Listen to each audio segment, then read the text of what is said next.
Welcome to the Zachrilege Cast podcast, YouTube video interview program that features me talking to some of the best and brightest in the atheist / secular / awesome community. This is episode number 139. I'm recording live on April 18th, 2018. I would like to thank last week and a half ago's guest, Nathan Dickey. A leap of doubt is all you need, although I could just do a moonwalk of uncertainty next time. Check him out. Tonight's guest is part of the Purple Amazon's podcast empire. Priss put her good name on the line by promising interesting in the show title, and interesting was delivered and then some. She leaves cliffhangers while I leave only vapor trails of my dearly departed beer. I would like to say hello to tonight's guest. Priss, how you doing?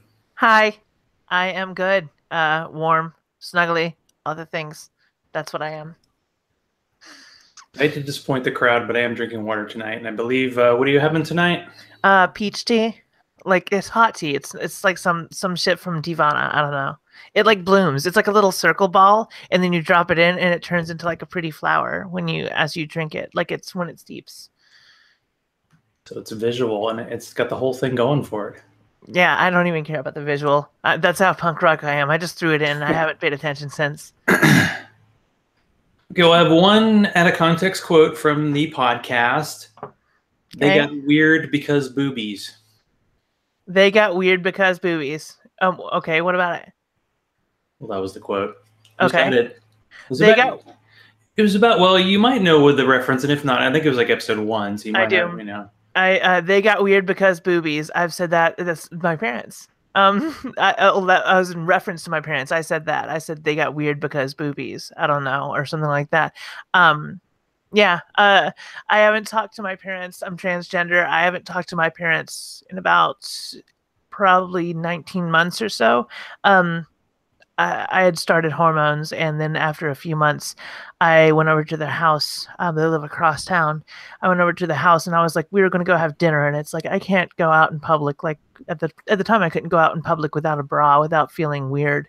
Like any other girl, you feel weird, sort of being braless and stuff. And so I had one on, so I was very prominent, I guess, at the time. Like B cups or whatever, just enough to notice. And yeah, and my parents asked why I was wearing a bra, and I told them, and then they just couldn't look at me anymore. So I haven't talked to them in 2 years. So, yay! Well, I'm going to say their loss. Well, yeah, the most recent episode of the podcast that I put up was me talking about some things that had happened regarding my parents and abuse and things like that. So, it's still a lot really new, but yeah, that was the most recent episode I put up. So the first episode was, I might talk to my parents again. And episode 15 or whatever it was, I hate my parents. For 20 minutes, I just cried into the microphone. It wasn't even a normal structured show. It's funny, but you know. That's one of those things I like to do when I have a guest and it's someone I haven't heard before. It's like I listened to the first episode, I listened to the last episode. Actually, yours is kind of flipped. Like your first episode is like super structured and you have a bunch of interviews and a lot of music and all that stuff. And the last episode is just stream of consciousness, you talking. So let's get to know the Interesting Life of Priss. What made you say, hey, I want to get in the podcasting game? Well, I had very briefly started a podcast that ran for like 8 episodes, like on one of those free sites that you just throw up so that a few people you want to hear can hear it. And I did that because I was in a band and I found it as a suitable means of promotion. This is about 10 years ago, so 2008. But yeah, I do the music thing. And I've had, I've done that. I'm trans, I'm poly. I've done about every type of sex work you can think of. I've had a lot of interesting jobs. My first my first job was working at a grocery store. My second job was a sex columnist. So I sort of jumped from one place to the other. And I've never just settled down so much, I guess. And I was like, more recently I had a job and I had lost it. Unfortunately, I was laid off. I believe it was questionable, but I can't really know if they fired me simply because I'm trans or not. Like, that's not I mean, they can legally do that here, so I can't really do anything. Anyway, so that happened, and our cat died, and I was in this like life is finite, I must create shit moment, and so I had started the podcast kind of last year on a lark and did 3 episodes, and I was like, I can do this again and maybe have a little more structure, and that was 2 months ago. So, and now I'm here. Yeah. What would you call kind of like the elevator pitch for the show for the uninitiated? Elevator pitch, I would probably say that it's me staring out the window having shower thoughts, and sometimes my friends are with me. Uh, is the best way to put it. Like a lot of the segments are pre-written. Some are just stream of consciousness. Some are a combination of both. And I'll sort of just talk in and out for like the intro and outro. I will do 10 to 15 minutes of stuff on top of an hour-long interview once a week, and that's not including like my Patreon diary entries and stuff. I started it as an audio diary, and it still has aspects of that, but I also talk to other people and sort of just try to learn more about myself. It's a really masturbatory and self-involved kind of thing, but I mean, then again, so am I. So both literally and figuratively. So I figured it was apt.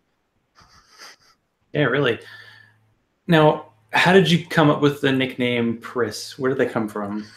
Okay, well, I've played in a lot of different bands and done that whole thing, but I've been a folk singer. I started like in church back in the day, and I was always very femme, and kids would make fun of me and call me princess, things like that.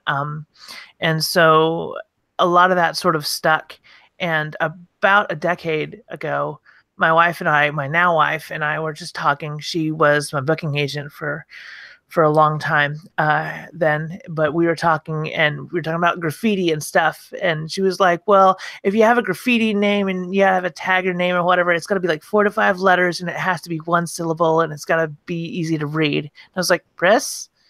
And she didn't know what I was talking about, and I was like, Priss, like Blade Runner, except with 2 S's. I don't know why 2 S's. I just wanted another S.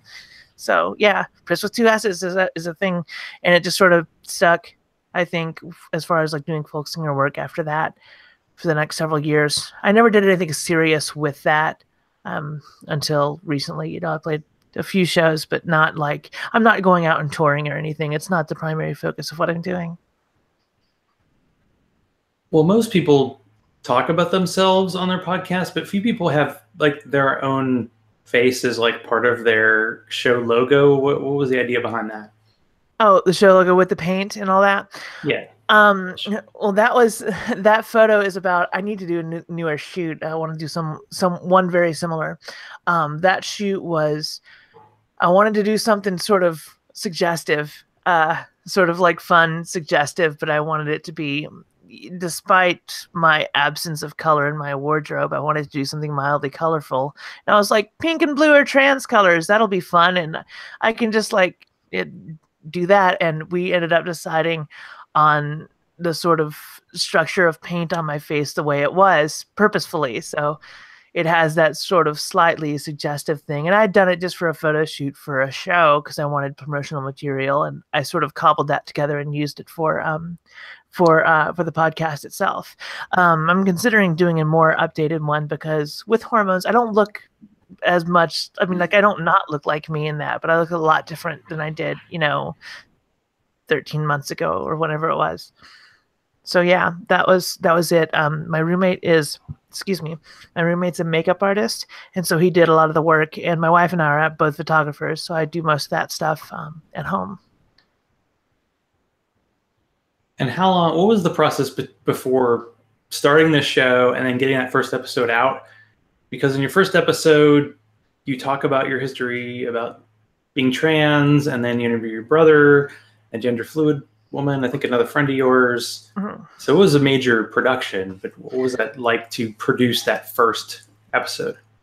Well, I had gone to school for film, very similar to Marissa, my producer and girlfriend and human partner, awesome human, Marissa McCool. We had both gone to film school and then gone to university for 3 degrees. Only her university was Ivy League and she finished. I didn't. So that was the difference there. But so I had this background in both journalism and sort of film and media and stuff. And I wanted to do something grandiose. Like, I mean, my initial thought was like, yeah, I like American Life, but I kind of want to do like, I just want to like make it not like as sort of everyday whatever. I wanted it to be weird shit that people do or think about. And it still sort of is that, but it's a lot of me finding things out about myself as I talk to these other people in this way, because you don't sit there really get high and talk to your friend for 2 hours publicly. You do that and then you go to sleep and you don't remember the conversation. I will do that with my friend and record it and have an episode or two out of it, and they're weird conversations. And I'm also learning how to how to talk to people, because I was never really socially. I was raised doing the music thing, and it was a very self-involved sort of thing, and I'm sort of learning how to let people talk more and not interrupt them as much. So like when I'm editing, I hear mistakes that I'm making, and I'm like, how can I make this easier on myself so I don't have to cut out every and I don't interrupt people. So that was sort of the goal. I have this thing where when I am creating something, I also want to be practicing something. For some of my patrons, I send them, I have these like custom postcards and some other stuff. And for the top tier patrons, I send them a 1-page handwritten letter every month that's like done in with a fountain pen in like very meticulous script with like nice stuff. I have like, a wax seal on the back of it and everything. So I do all that, and I'm learning this arbitrary skill while I'm fulfilling the request of somebody. And so I'm trying to do multiple things at once. And that's what I was doing with the first episode, I think, was to try to throw everything together and basically prove that I could do it. But there's no way I could just keep that up every week unless that was all I was doing. Because even that would be more than a full-time job to do that weekly, and I would have to have help. This is just something I thought of while we were talking about the whole like interviewing process. Uh-huh. Do you find it easier to like talk somebody in a podcast format than what people say in real life? Easier? I mean, it depends. I find that I am more inquisitive. I sit there and I'll ask more questions about people instead of just like learning about them through their body language. I will try to get them to talk or tell specific stories that I might not have heard. And that makes for a very different kind of conversation. Especially people respond differently when they think they're being heard by others. When it's like, I don't have that much of a reach, but I'm like, hey, look, a few dozen people are probably going to hear this conversation. So if there's anything you don't want to talk about, let's talk about it beforehand or whatever. But I do my very best not to edit stuff out of the conversations, including like when people like make mistakes or maybe say something they shouldn't have. It's mostly me. But I try not to like give anybody a false impression of like, I'm good at this, I'm a journalist, because I'm not really any of these things. I'm just asking people questions and talking over top of them half the time. Well, isn't that like a film technique, the overlapping dialogue? Some movies are like, no, one person at a time, and some are like, all right, we can talk at the same time and get away with it. Well, it's really, I think for stuff like that with movies, it's a matter of what feels natural for the movie itself or the story or the people that are talking. Good example, again, my roommate Philip, he is from a sort of loud, boisterous, abrasive New Orleans family. And so they're all sort of over talkers. It's not a big deal to like interrupt or like out volume the person you're talking with. And so when I'm talking with him, like we'll both do that. Like I'll sort of mimic his speech patterns sort of to make him comfortable. So the conversations I have with him, there's a lot of interrupting back and forth. But there's some people that I will just very patiently let talk, especially if they're very, very eloquent. And it just keeps, when I get captivated, I get really quiet. But it sort of takes a lot for my attention to be held that wholly, I guess. True. I don't know. Maybe it's being on a show that makes it easier to focus than in real life. There's always a lot more distractions. Yeah. And here it's just like, the light's pretty bright, but that's the way it goes. Yeah.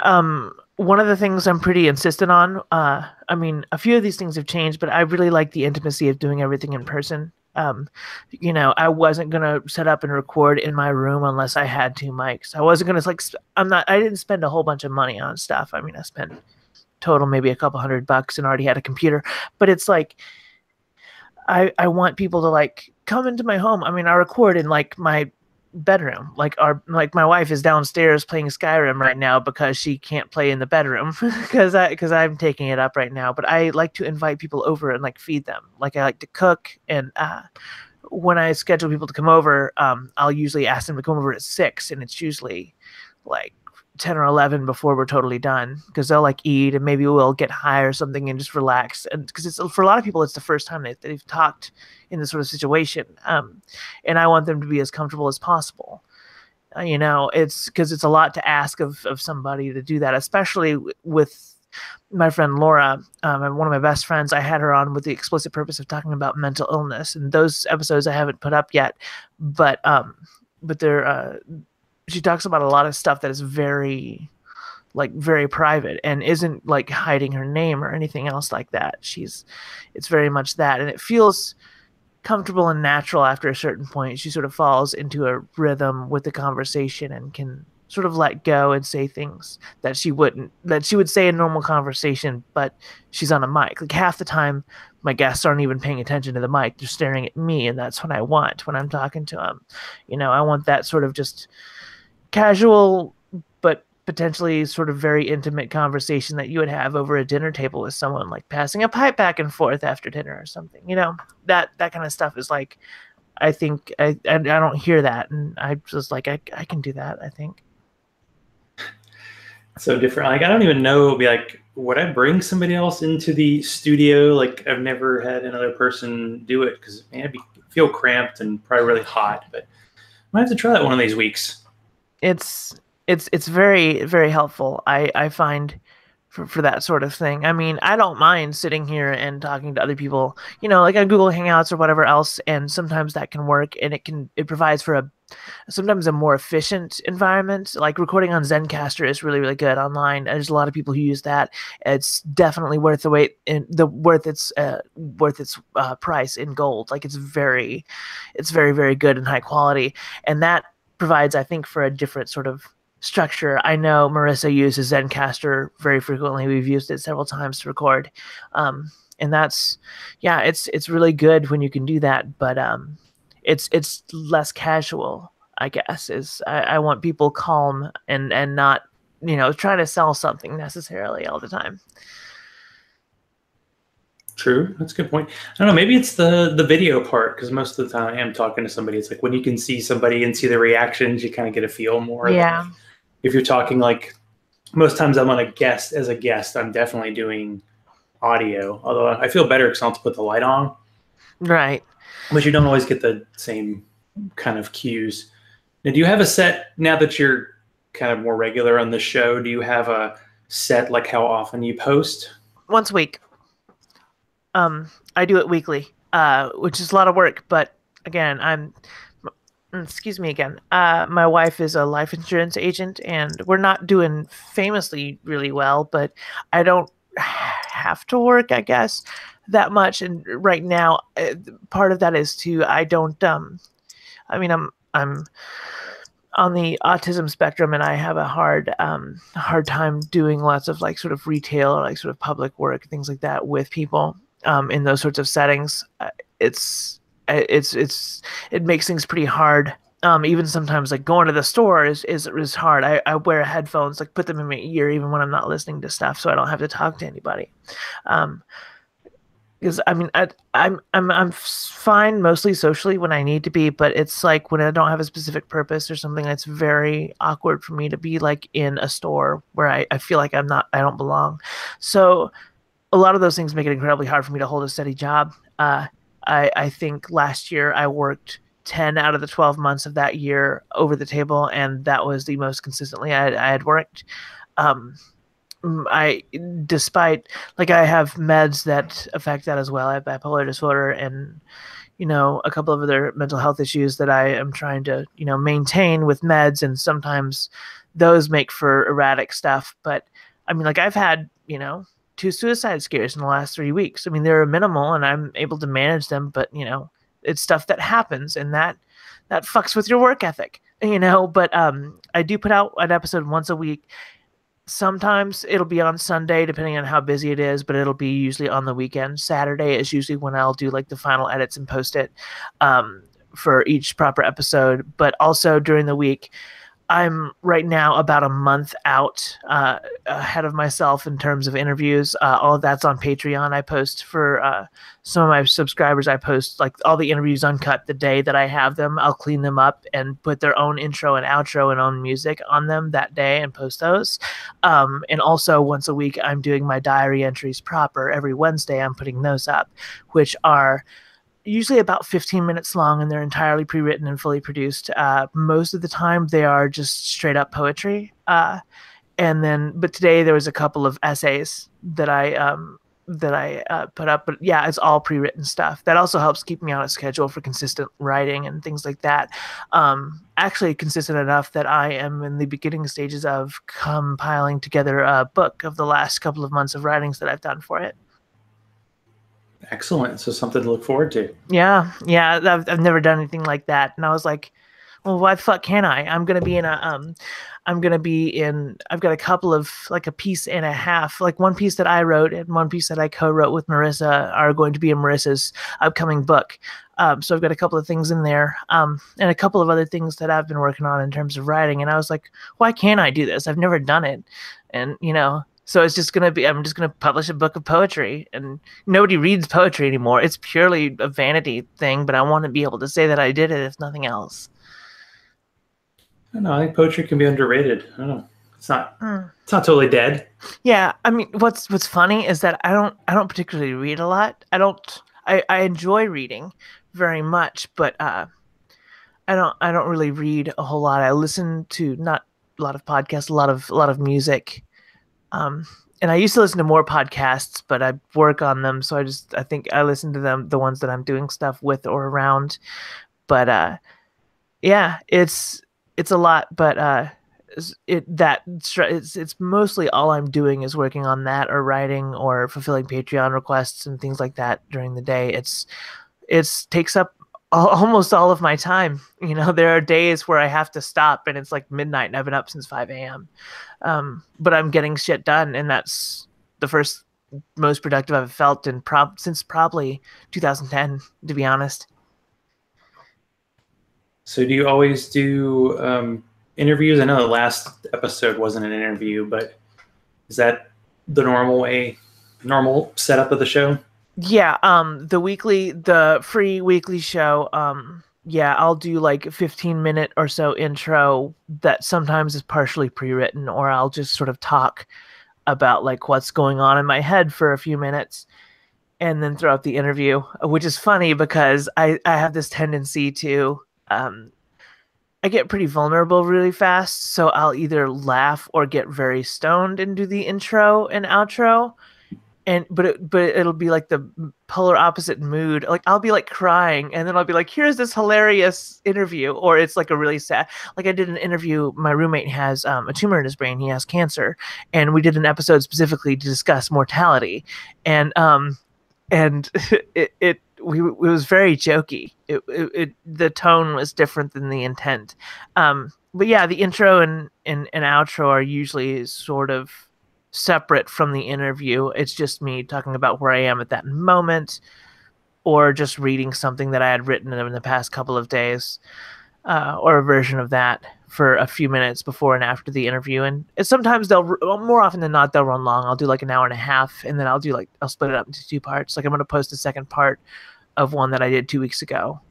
But this week was like a hiccup, basically. I was like, I don't feel like putting this out.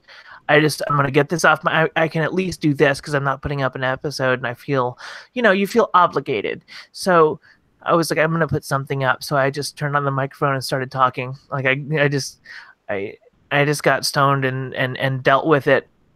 Because that's the only way I knew that I really would, is like by doing it in a semi-public way so that I can hold myself accountable for the things that I'm feeling and saying.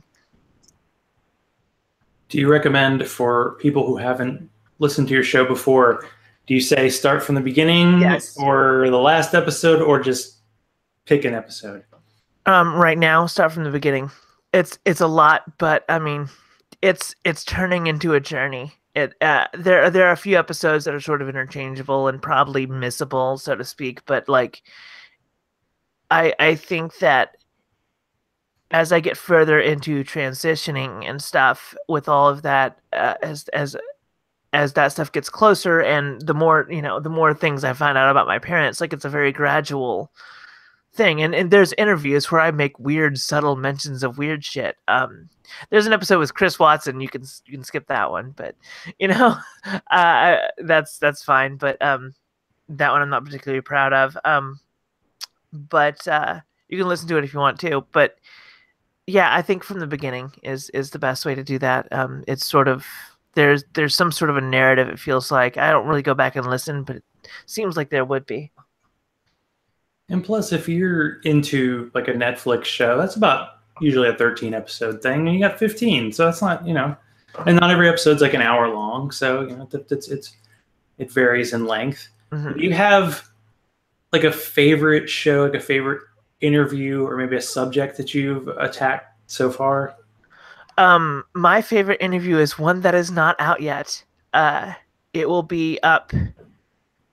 It's going to be up on Patreon before Saturday. And it's about 4 hours long total. So I'm going to put it up in two halves on Patreon, but it's all going to be up there once I've got it cleaned up.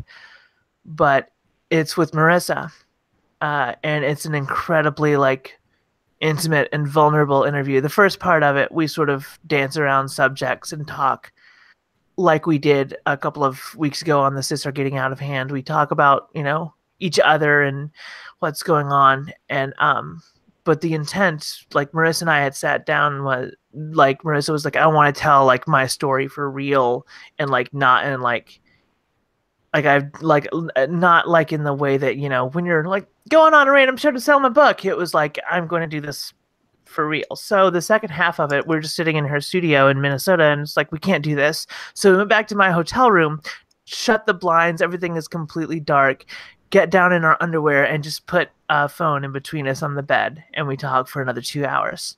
And that is my favorite stuff that I've done. It's really hard for me to listen to, but and I didn't do anything special to really elicit that necessarily out of Marissa. She just elected my podcast in that moment as a good time to do that, because I had been incredibly vulnerable with her the previous day. And so she was doing this for my benefit and, to have it recorded on the show. But yeah, it's not out, but it's my favorite one. As far as the ones that have been released, I would say, I like the ones with my roommate and my wife, especially the ones with my wife. Those are really fun. I don't know. They all sort of, it doesn't really feel like the conversations we have had in that with my friends. The conversations that we've had on the podcast like mean something. So I don't know what we talked about on the podcast and what we just talked about like over dinner at some night. They sort of run together because I don't necessarily listen all the way back through. There are moments in all of them that are great. There are things that I've said that I've been like, I'm really proud of myself for saying that funny thing. But yeah, I'm proud of. I'm just trying to cobble together a body of work that I can be proud of, and I think approaching it with like in this level of earnest is the way to do that. So I don't really have a nailed down answer for you, I guess. Well, what fun would that be? True. But I admire the fact that you're very intimate on your show, and you are very open about who you are. Does that take a toll, or is that actually like a more of a healing experience for you to be this open about yourself and just to put it out in public? Half and half. Sometimes I worry that I've set, especially with my diary entries, which are excruciating, because I'm, for the last month, I write a 2,000-word poem and yell it into a microphone for 15 minutes. And it's the hardest part of. There have been some episodes where I've read those essays and things in the poems on the normal like free show, but I only put one of those up maybe every couple of months. It seems to be like I've only put up like one or two of those so far. But those are excruciating. sometimes because I will just free write all the pre-written segments that I do on the show. This is how pretentious I am. This is no joke. All the pre-written segments, with the exception of like 3 of them, I've written longhand with a fountain pen. That's how I write the stuff for the show, which is fucking ridiculous, and it's time consuming, but it's your method, you know? Yeah. Well, I mean, like, that's, saying it's my method implies I have some sort of integrity, which I really don't. I'm just doing this because I can learn the skill, and it's so cathartic. That part is cathartic, just to free write. And then what I'll do is type it up and, whittle it down in that way. But most of it comes out that way. Initially, I'll just be sitting up here writing for, a 4-hour stretch, as long as I have plenty of coffee and a pipe and stuff. And when I'm saying pipe, I'm not meaning tobacco, of course. I just want to make that abundantly clear. I don't, no nicotine for me. But I will do that. And it feels like that's the cathartic part. I try to sort of seek catharsis, being radically vulnerable and whatever that, there's lots of like, lots of integrity supposed that goes into that sort of process, but I don't really. I'm just doing the things that feel good to me, and try to keep the podcast and all of the work filed under self-care as much as I can, because I don't want to get frustrated with it, because if I do, I'll stop. And that's like, because that's just what I do, or what I've done a lot in my adulthood, because I never learned how to like have follow through. I never structured things well enough around me for my benefit, because I was running away from being transgender, because I was running away from the concept of autism. I was like, there's not a damn thing wrong with me. I'm fine. But I should have allowed myself to like learn in that way, because I would have been, higher functioning at an earlier age. And here I am 33 years old, and I'm, going through puberty a second time. So that's how that works. Well, I mean, it is kind of how it works. Second puberty. Yeah. It's different. Yeah. Well, it's different in the sense that testosterone by its nature seems to be destructive anyway. Like, it causes you to like your hairline recedes, and it makes your skin like coarse and rough and wrinkly, and estrogen does not do those things. Estrogen feels like I'm injecting life into my body. Well, that maybe just be because I'm trans, but yeah, it's different. Everything, it's like all of it, life is now in color, where before it was all monochrome. Like, it's completely, it's better. Everything is better. I feel like the first couple of months were weird, because you go through a period of where you don't have very much of any hormone in your system for a while. And then, like, for me, that energy started creeping back up, and now I have quite a bit of it most days. I mean, I'm foggy and it's hard to focus, but that's where meds come in. So that helps sometimes. So did you always know that you were trans, or something that kind of happened over time? My story is pretty typical. I knew that something was going on when I was real young, but at about 8, I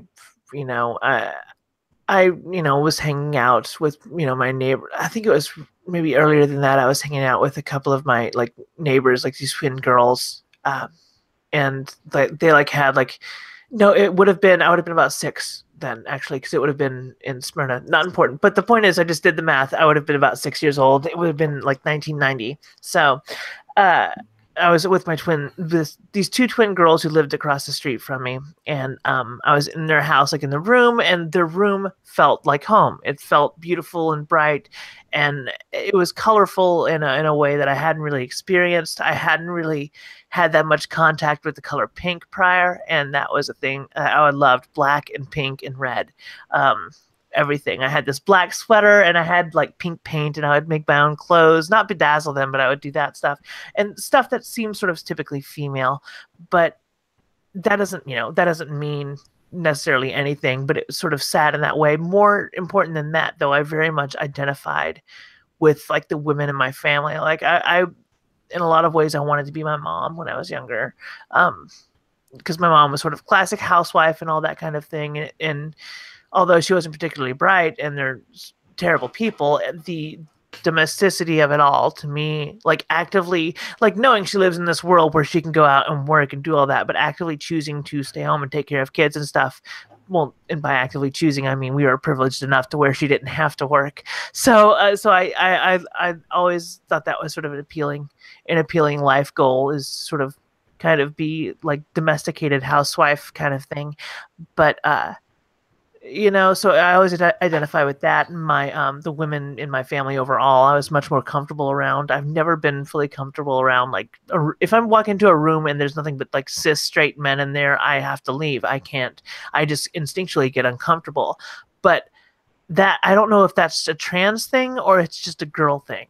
Because to be honest, like, I'm not comfortable around most men anyway for more than a few. I mean, there's a few that I'm comfortable with, really, like my roommate and like his best friend.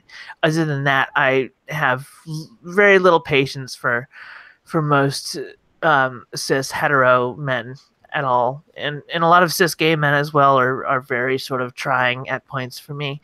But yeah, no, there was a bit of a process of learning about who I was and what it was that made me so different. I came close probably to coming out in high school. I remember at my friend's 16th birthday party, I got the bright idea to try to dress up as Sailor Moon because she was about, we were both small. She was about my size. I was like gonna wear this like white t-shirt she had and this pleated skirt, and it just wasn't working, and I got really frustrated. And very clearly I knew what was happening, and that girl is like one of my only friends left from high school now. And she clearly points back to that moment as like, yeah, we pretty much all knew that you were a girl at that point because you were so upset, like so crestfallen that I couldn't make the outfit work. It like ruined my day. But yeah, it was never. I was also very, I wouldn't say involved with, but very attentive to like lesbian culture, I guess, in a lot of ways, because I'm gay.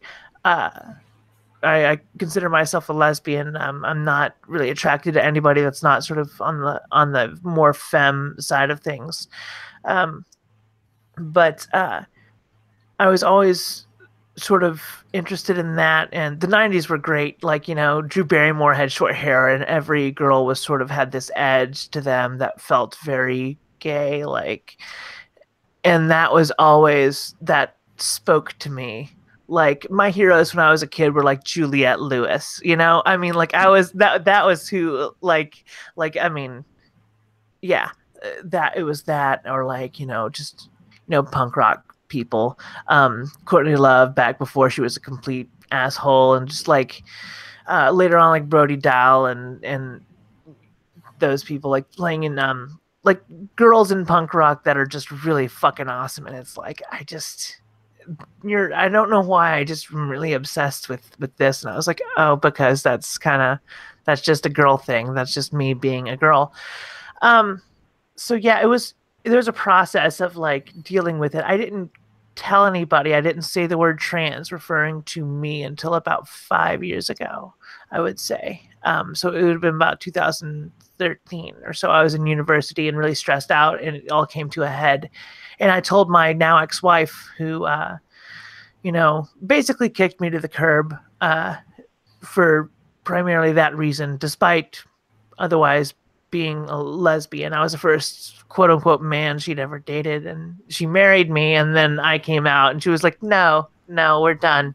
So I lost my free ride for school, and yeah, I ended up being able to transition eventually. But yeah, it was several years of just like about 2.5 years of just utter misery after having come out. Like, I regretted saying the word to anyone because it cost me everything. But I'm more happier now than I've ever been in my life. Like, this is the happiest year of my life so far. So, well, yeah. I'm glad to hear that, because it sounds like, I mean, I've talked to lots of, people who are former religious and then atheists and then people who are trans, and imagining what's the worst case scenario when you come out.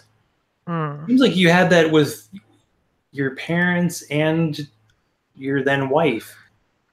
Did it kind of almost put you back in the closet, or did you just have to move on and say, hey, this is who I am and I can't change it?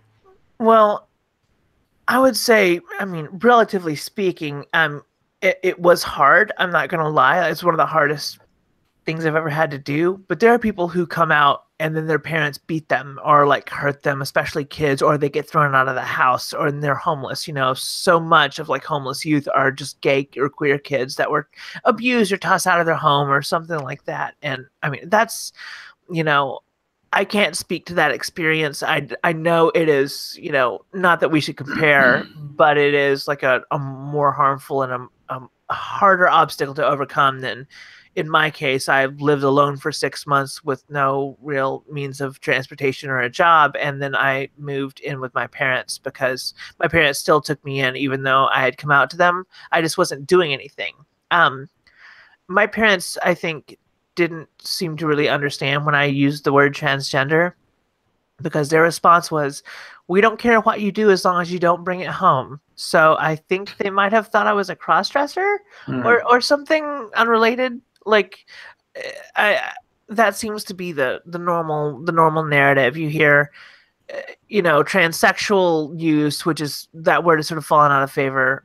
It's used to, you know, describe, you know, body parts. It's irrelevant in colloquial. I mean, it's irrelevant in common terms. The only people who need to know if you're fall into that category are your doctor and whomever you're fucking. It's not.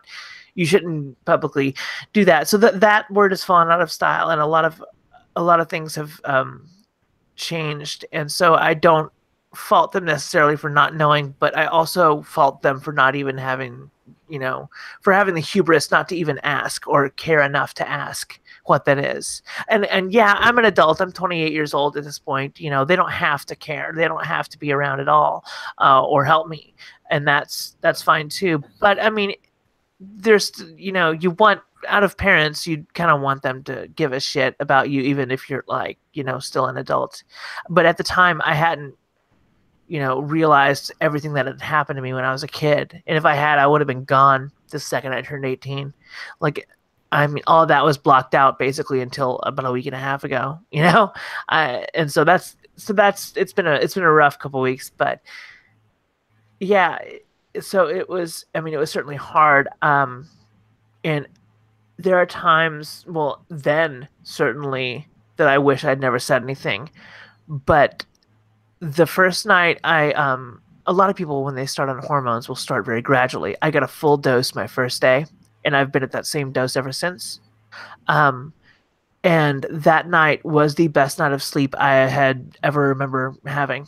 And that was well, yeah, right at 2 years ago now. It would have been like early April of 2016 when that happened, and it's still the best night of sleep I've ever had in my life. I think it was just, I just laid down at 10 p.m. and just gloriously fell asleep, and you know, because I knew it was the beginning. I could start living for real. Like I could quit running away. I wasn't running away anymore. I was consciously, even though nothing had changed chemically so much yet, I knew I was making steps towards it. And since then, I have never like I've questioned like, am I really trans or a little bit, but then I'm like immediately like, of course, like it's not even a matter of like, am I trans? It's like, am I a girl? And yes, very much. I've wondered about like, you know, my identity on this end of the spectrum, but I'm just a girl. Like I'm like binary trans woman. I'm not really fluctuating on that end of the spectrum very much, if at all. Um, but yeah, since I started hormones, I don't regret it. But to get to that point, even with an informed consent and all of that, which makes things a lot easier, and I didn't have to like live as my desired gender for a couple of years or whatever. I didn't have to do any of that. I had to talk to a therapist for 3 hours and find a good doctor because it's Nashville. We can find a doctor that can prescribe hormones, but you have to actively go seek them out still. because what's informed consent? I know you mentioned that. Oh yeah. In I think your first episode, but I don't think something that's been discussed before. Okay. Well, in the state of Tennessee, with certain procedures or treatments that are considered fringe, or or it's something where the benefits may weigh as much as the consequences, or vice versa, where it's a little gray, or it's something like incredibly life changing. Like I think informed consent's good for this, but basically what it is you sit down with a certified professional, a therapist, or a doctor. In this case, I sat down with a talk therapist here in town. I will say her name, Leah Newman. Go see her. She's a good therapist anyway, and her rates are reasonable. And she'll charge you for the cost of 3 sessions to do it. She'll sit there and ask you questions for 3 hours, basically to make sure you're of sound mind and you understand what you're about to do. And they'll sign off on it, and your GP will have to sign off on it as well.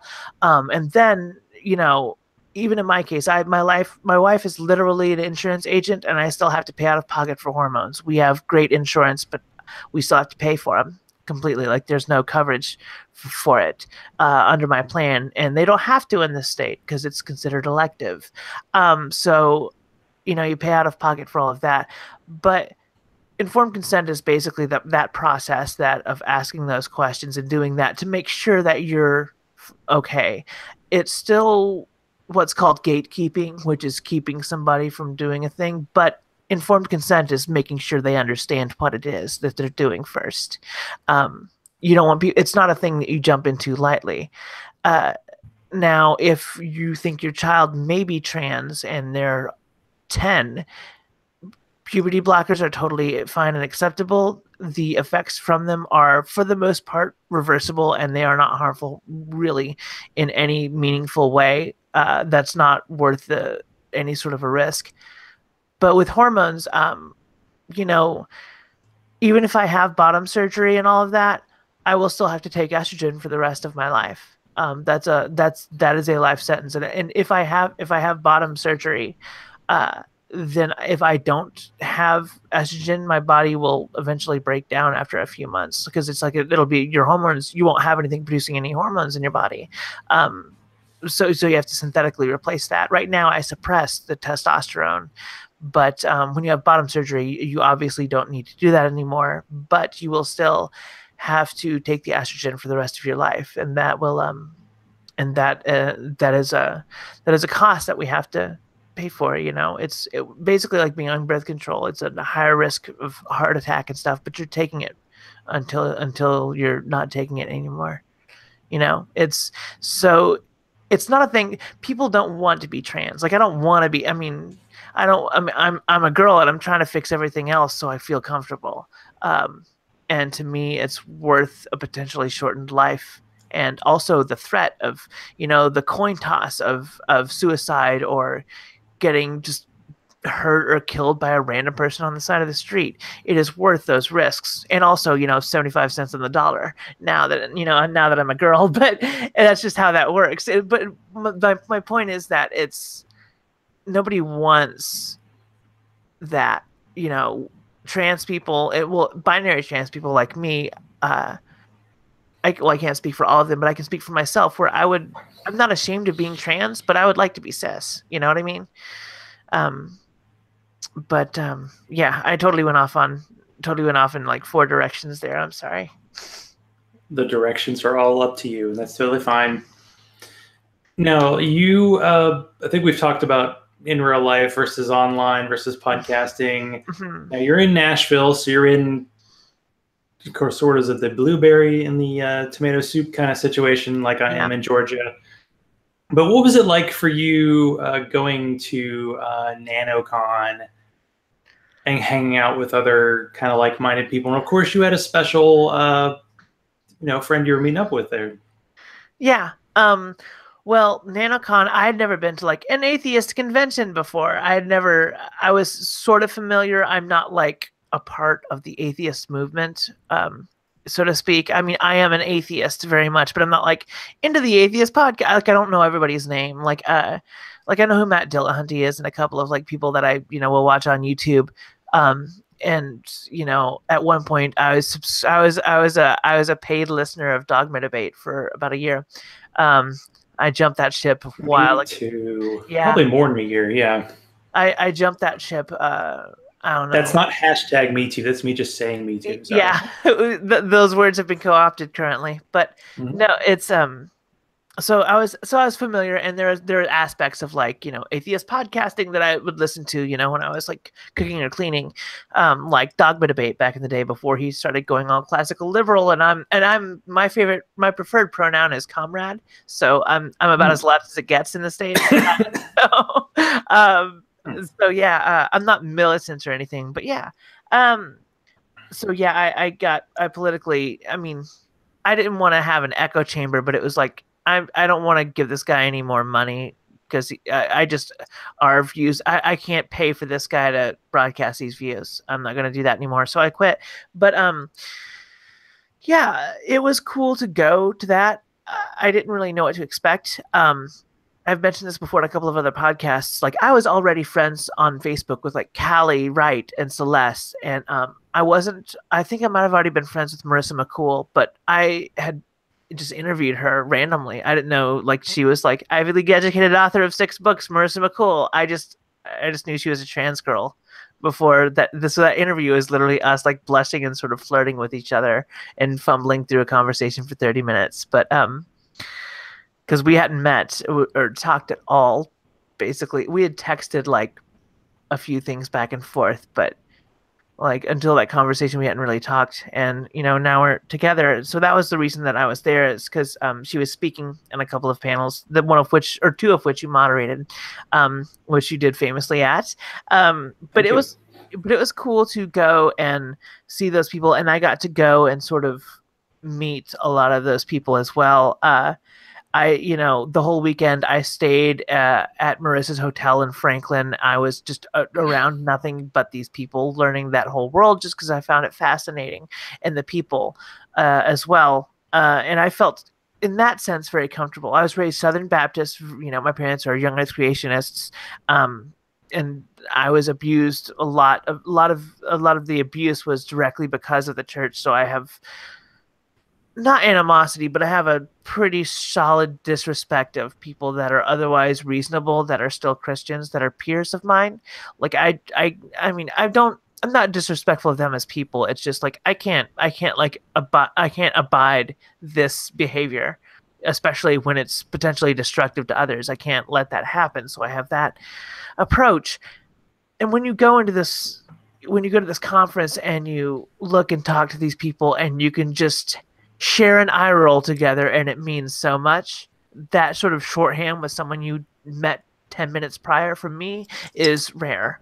And it's also rare to be around that many straight people. In a lot of ways, I live in an echo chamber. I mean, like, my wife is straight. She's a cis straight woman, who is, I guess when we go out in public together, she's viewed as a lesbian, but she's a straight woman, but all of our friends are queer or whatever in some form or fashion. We sort of have this little echo chamber thing, and it's weird being in a room full of just people like that, like especially in a high school. It's when you go to this high school that is poorly funded, and these books are 25, 30 years old, and we're sitting around sort of, I don't know, it's a combination of like, everybody was weird about the Me Too stuff, so there's a lot of gossip and things like that, but it's also like a lot of sort of masturbatory self-congratulations. Not too much. I saw a touch of that, but thankfully it wasn't really around where I was. It was just, random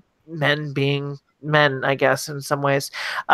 There were some other like minor issues with stuff, bringing Marissa on as like the token LGBT person on a sex panel, and then asking the person next to her about gender is not really an ethical move. Like that happened, and that was weird, but it wasn't the end of the world, I guess. So there's weird stuff like that, but it was overall, it felt really good, and especially going to the wedding the following day, which was a wedding of Callie Wright and Celeste Dreyer. and which Callie Wright is from the podcast The Gaytheist Manifesto. She is, now that I've heard her podcast and she's not just a Facebook friend, I'm like, this girl is brilliant. And just a wonderful person, and seeing them get married and being in this room, or not in this room, in this yard, and half of these people are my friends on Facebook, and I like never met them before, like until we're just all here, and it feels like I'm home. It just picked up immediately. In a lot of ways, that's what happened with Marissa and I. I mean, I feel like we've been together for a long time, even though it's been 2 months. I mean, we've seen each other every couple weeks since we met. So it's a lot of driving, a lot of traveling, but worth it in spades. Well, you've made a lot of I guess, adjustments in your life, because probably born a believer, I don't know, and then became atheist. Yeah. Figured out you were trans and came out as that. What was the transition like to becoming polyamorous? To becoming poly? Well, I mean, of course, that might be something that you're just like, you've always felt that way, and again, societally not always accepted, but just wondering about that. I think there's a lot of people who feel socially bound by monogamy. I think there's a lot of people that monogamy is totally healthy for. Like, excuse me. Like, if I'd have met Marissa prior to being partnered with anyone else, we would likely have been monogamous. I'm not really sure if we would have or not. But I definitely understand why people. I understand the draw to it for a lot of people, but I was sort of just, ever since I was in relationships, I was never like super, interested in being exclusive. Most of the girls that I dated, mostly women, I dated a few boys, and I, blew a ton of boys in high school, like you do. When you're like really searching for that validation, you're gonna find it, in the pants of a senior bass. I was in choral ensemble and I blew a lot of the basses. That's all. That's the joke I was trying to make, but I couldn't get there in time. So I just I've heard things about drummers, but no. Well, yeah. I could tell you a story too about that. But yeah, no, that process, I was always sort of in sort of kind of queer relationships. They were mostly straight at the time, quote unquote straight relationships, but they were sort of queer. Like, we would share others and things like that. That was common starting at about 16 or 17. Like, my fiance at the time, sort of girlfriend or whatever, that relationship went very bad, to say the least. But one of the things that we found common ground over was, sharing others. Like, we found it to be really like comforting, and it felt natural for that, especially if it was somebody that we were very close with. It was about that connection, that relationship and intimacy and all of that. And that's always stuck with me. There's a lot of people that I dated that were swingers, which is, all the sex with no connection. And it's like, that's not fun, nor is it necessarily super healthy. Like, I don't want to go, like, even though at the time in my early 20s, I was touring all over the country, and I was in a position where I could walk into a room and just go, I'll take you, and walk out with a couple of girls, or a girl and a guy, or whatever. And you could just, I always had that ability to do that in certain rooms. And but I really preferred, like, I wanted commitment, but I wanted like a complimentary commitment. Like, I've known my wife for 12 years, and she's fine. She's not necessarily looking. I mean, there are guys that she finds super hot and all of that, and I'm very encouraging of her to pursue that, especially now that she's, married to a woman. Sex is not necessarily the same. It's not bad, but it's just not the same, and it's not what she prefers, all things being equal, ideally. But by no means is it bad. But it's that was sort of a process. I was always sort of there with the polyamory thing, and we were always sort of open on and off, because, I'm touring and she's traveling and stuff when we were younger. And so we were sort of open, and it was sort of a graduation process thing. The last partner that I had, I was with him for 2 years, and I married Jen 3 years ago, and I met this person 6 months after we got married. So it was a bit of contention, and that was sort of a weird relationship. But it had run its course and it ended, and now the one that I have is several orders of magnitude healthier. Like Jen is, open and encouraging. It's not necessarily always ideal, but that in the same way, I feel a very strong connection with Marissa's partners, Devin and Aiden as well. Like, I don't know if I would be as comfortable without them being around to take care of Marissa, because I can't, Marissa needs taken care of in the same ways that I do. And I can't do that when I'm, 800 miles away or whatever, and vice versa. And Jenny needs me, and, we all sort of need each other in weird ways or whatever else. And it's, this situation, as I know, is pretty unique, but I mean, I think it's part of what's contributing to my overall happiness and my productivity is I feel safe and sated and happy and warm because there are, four other amazing people very directly entwined with my life now. And not even necessarily like physically, but like certainly intimately, yes. And that's really great. I've lost my family, but I've chosen my own, and it is way better than I could have ever imagined, which probably contributes to the happiness that I've found despite all of the crazy shit that's been going on in my life. Yeah, it's good to have people you can depend on. And we just zoomed through an hour. Yeah. Amazingly quick. Now, I forgot to ask you this beforehand, so I'll understand if you're not prepared, but I try to throw this in at the end. Do you have a joke? What kind of a joke? I mean, I have jokes. Like, I mean, Well, what are you looking whatever for? suits you. You looking for something cheeseball, or are you looking for Let's go cheeseball, sure. Okay, We did a dad joke last time, so. All right. Well, I've got a few of those. Like, what did the mother bullet say to the daddy bullet? What's that? We're gonna have a BB. Oh, there you go. See? That I think prepared. So you get the stage presence right there. It's perfect. Yeah. That one is one of my go-to ones. My roommate Philip is the master of dad jokes, which any new guest usually gets their fill. If they're coming over for an interview, they'll have to sit for like 5 minutes of dad jokes from Philip if he's around. So yeah, that's the only joke I can think of. What about you? Do you have a joke? Oh, never do. I think I may have saved one for a guest spot I was on. It was the only joke that I remember from the one time I did stand-up comedy. Say my wife and I have an agreement. She wears the pants and I wear the thong. So that's kind of hot. I'm into that. Kind of hot. Exactly. Wow. So before we, you do the plugs for the shows and everything, is there anything that I didn't ask that you wanted to talk about? I no, I don't really know. I mean, it's your show. It's really I don't think there's necessarily anything that I want to talk about. We covered everything pretty in detail as far as Cliff's notesing things. Yeah, I don't know if there's any particular topic that you want to discuss. I'm not. It's strange because I'm not I'm an atheist, but I'm not like an atheist podcaster, and I'm trans, and I'm part of the Visibility Initiative, but I don't necessarily sit around and discuss how to fix social issues. I do on other people's podcasts. I've done that. Like on Embrace the Void. Recently we did that for a while. We're going to continue that conversation, I think, on Inciting Incident in about a month.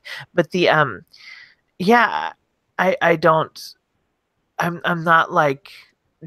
I'm not trying to solve the world's problems. I think that's the goal. The thing I want to set across. I'm setting the bar low, so I don't have to do as much work as everybody else. I don't know. It seems like you're doing a lot of work right now. Fair, but it's self-care. It's not. I can't even. I think part of the reason is I just can't even deal with social issues because of where the country's at. I don't have the strength right now to basically remind myself of the fact that we have the president we do. I literally spend a day and a half or two actively not thinking about that kind of thing, because I will drive myself mad. I will simply, I've never felt this in the last, when Florida fell during the election, when Florida fell, I was like, yeah, we're done. And I walked outside, and I just stood there for a minute, like worried that I was like this could be it. Like this could empower a lot of rednecks to just bum rush the gay bar that I was working at and throw shit at. And that happened to some of us. Like people threw stuff and yelled at and things to my roommate. But yeah, I don't do that kind of thing. I don't think I have it in me fully. I have opinions, but not on everything. Not like most people who are sort of mouthpieces. I'm a mouthpiece for myself, really, and that's where that buck stops there. Well, you got to do the podcast either that you want to listen to or that the stories you want to tell about yourself. So where can people find your show? They can find me on Spreaker. The show is called The Interesting Life of Priss. That's Priss with 2 S's. You can find us on iTunes, you know, whatever podcatcher you're using. I like to use Overcast, but you know, the podcast app, you can just search The Interesting Life of Priss, and it's pretty easy to find. So yeah, it's on Stitcher. My handle on most everything is Priss Unicorn. So if you go to patreon.com/Priss Unicorn, you can get all those extra shows and everything I was talking about. And they're not like, everything starts at like $1 an episode. I'm not like crazy expensive or anything. So that's there. You can get me on Twitter at Priss Unicorn. You can email me at musicpriss, Priss with 2 S's, at gmail.com. I will send you, I don't think the pre-orders are fully up for that book that I was in, that Marissa is getting together, but it's close to being done, so I can't really promote that. I think that's really about it. Yeah, just Patreon and the podcast. Subscribe if you want. I promise it's not boring. Subscribe, people. Get on the train. Find your new favorite show. That's the whole goal of this show, is that you find other shows you like more. Wait a second, that doesn't work. But if you want to support this show, you can be like Bobby, Hugh, Teody, Jeannie, and Larry, and go to patreon.com/Zachrilege, ZACHRILEGE. I can spell it even after beers, before beers, during beers. So can you. Follow me on Twitter at Zachrilege, like the Zachrilege Cast page on Facebook. You have ideas, people you want me to talk to, suggestions, song lyrics, please send them to zachrilege.cast@gmail.com. Thank you again to Priss for being on tonight. And sometimes in life you have to turn into the skid. So I'm going to accept my title as the official ass of the atheist community and quote from the TV show Brockmire. In conclusion, this country is only getting dumber, hotter, and more crowded. When I see butts of all shapes, colors, and sizes not only represented but celebrated, it gives me hope. Hope that things can change for the better. Good night.